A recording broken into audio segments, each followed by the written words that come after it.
Hello friends, welcome back to my YouTube channel. आज हम बात करेंगे पृथ्वी के जैव विकास के बारे में कि जैव विकास की ह्यूमन डेवलपमेंट कैसे हुआ था, यानी कि जो इन्वायरमेंटल डेवलपमेंट कैसे हुआ। पृथ्वी की उत्पत्ति सामान्यतः 4.6 अरब वर्ष पूर्व हुई। पृथ्वी पर जीवन की उत्पत्ति के संदर्भ में कई वैज्ञानिकों द्वारा विभिन्न सिद्धांतों परिकल्पना विस्तृत किए गए, जिसमें से रासायनिक उद्विकास के फलस्वरूप जीवन की उत्पत्ति हुई सबसे आधुनिक है। इससे संबंधित परिकल्पना AI ऑरोरिन ने अपनी पुस्तक जीवन की उत्पत्ति में की। इनके अनुसार जीवों की उत्पत्ति लगभग 4 अरब वर्ष पूर्व यूक्लियोप्रोटीन्स के कणों के रूप में हुई। स्वपोषी आदि जीव वर्तमान के नीले हरे शैवाल जैसे थे। ये एग्जाम आया था फ्रेंड्स आपके UPSC पे।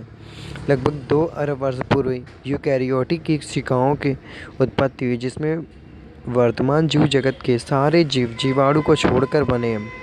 ये UPSC-M में आया था। और जो लैमार्कवाद में जैव विकास पर पहला तर्क संगत सिद्धांत इन्होंने ही दिया, जो 1809 ईस्वी में इनके पुस्तक फिलॉसफी जूलॉजिक में मिला। यह निम्न मूल धाराओं पर आधारित, जैसे बड़े होने की प्रवृत्ति पर, वातावरण पर सीधा इसका असर पर, अंगों के अनुप्रयोग पर, प्रयोग के आधार पर, उपार्जित लक्षणों की वंशागति पर, और फिर इसी में आते हैं आपके डार्विनवाद और उत्परिवर्तनवाद पे। इसको उत्परिवर्तनवाद का सिद्धांत दिया हुगो डी व्रीस ने। हॉर्टिकल्चर होती है फूलों की खेती के बारे में, और एमोलॉजी होती है फलों की कृषि के बारे में। एग्रोनॉमी होती है फसलों की खेती। वर्मी कल्चर होती है आपकी केचुआ पालन पे। ओलेकल्चर होती है आपकी जैतून उत्पादन में। और विटीकल्चर होती है आपके अंगूर उत्पादन में। और मोरिकल्चर होती है आपकी शहतूत की खेती पर। अब बात करते हैं हाइड्रोपोनिक्स के बारे में। यह एक ऐसी प्रक्रिया है जिसमें खनिज पोषक तत्वों के विलयन का प्रयोग द्वारा जल में पौधों को उगाया जाता है। यह पौधों को उगाने में एक ऐसी विधि है जिसमें भूमि में पौधे नहीं उगाए जाते हैं, बल्कि ये पानी पर उगाए जाते हैं। जैसे कि यह आप देख सकते हैं स्क्रीन पर, ये पोषक द्रव भरे हुए हैं बीकर पे, और फिर इसमें वायु पत्थर भी भरे हैं नीचे, और फिर वायु पंप द्वारा इसमें हवा भेजी जाती है। तो इस हिसाब से यहाँ पे खेती होती है। खेती खास तौर पे जो लोकप्रिय है ये है इजराइल पे, वहाँ पे हाइड्रोपोनिक्स खेती की जाती है। अब बात करते हैं कोशिका की, सेल्स की। कोशिका जीवधारियों की संरचनात्मक व कार्यात्मक इकाई है। इसमें प्रायः स्वतः जनन की क्षमता होती है। कोशिक सिद्धांत स्लाइडेन तथा श्वान नामक वैज्ञानिकों ने प्रतिपादित किया था। प्रोकैरियोटिक कोशिकाएं होती हैं और यह यूकैरियोटिक कोशिकाएं होती हैं। ये 2 भागों में बटी होती हैं। इसमें केंद्रक कलायुक्त कोशिकांग उपस्थित नहीं होते और इसमें उपस्थित होते हैं। इनमें आनुवंशिक पदार्थ पाया जाता है। इनमें हिस्टोन प्रोटीन पाया जाता है। इस प्रकार की कोशिकाएं जीवाणु व नीले हरित शैवालों के रूप में पाई जाती हैं, जबकि यूकैरियोटिक कोशिकाओं में पेड़ पौधे, जंतुओं को शैवाल इत्यादि में पाई जाती हैं। और कोशिका में जो प्रोटीन होती है वो फोटोसिंथेसिस में अंतर्द्रव्यी जालिका और राइबोसोम्स की भूमिका सर्वाधिक महत्वपूर्ण है।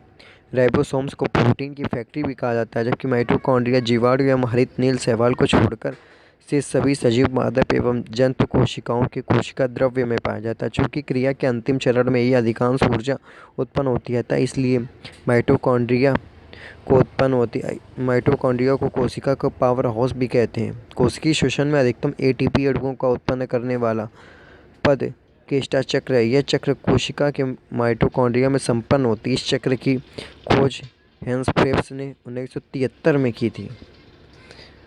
मछलियों में श्वसन के लिए गलफड़े पाए जाते हैं, जो कि जल में घुलित O2 यानी ऑक्सीजन के ग्रहण करने के लिए अनुकूलित होती हैं। सर्दियों के, जबकि आपने सर्दियों में देखा होगा कि जो वो समुद्र का पानी होता है ऊपर जम जाता है, तो मछलियाँ इसलिए जीवित रहती हैं तो उसके नीचे वो ऑक्सीजन ऑलरेडी होती है पानी के नीचे, और वो कंबल का काम करती है। जब आप कभी कश्मीर वगैरह जाएं तो वहाँ अवश्य देखें। और जो सरीसृप जीव हैं वो रेंगने वाले जीव होते हैं, और जो जैसे एग्जाम्पल हो गया कछुआ, मगरमच्छ, सर्प इत्यादि। अधिकांश सर्प विषविहीन होते हैं, जबकि कुछ प्रजातियां जैसे कोबरा, वाइपर आदि विषैले होते हैं। चमगादड़ एक स्तनधारी प्राणी है जो पक्षी वर्ग में पाया जाता है, और ब्लू व्हेल पृथ्वी पर पाया जाने वाला सबसे बड़ा स्तनधारी जीव है।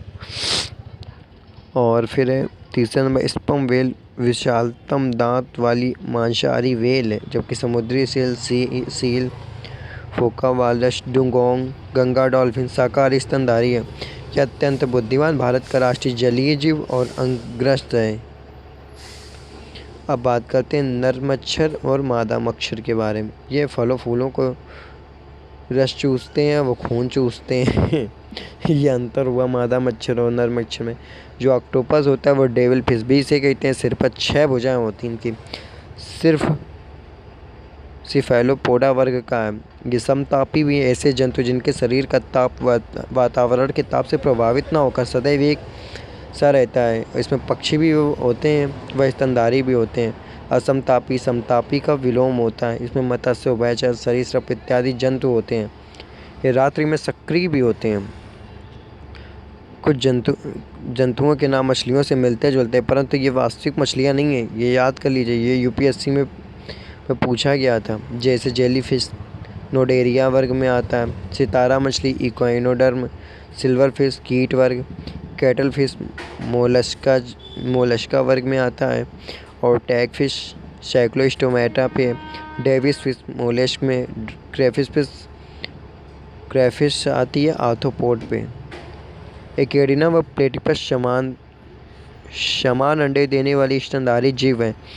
वह नीलमाटा भारत में पाई जाने वाली विशालतम मृग प्रजाति है। कृषि कपी प्राणी जगत में हिमोनिडिया महापरिवार का सदस्य जातियों को कहा जाता है। इनके मुख्य शाखाएं जैसे हीन कपी महाकपी, ये बड़े आकार का इनके मानवनुमा बंदर पाए जाते हैं।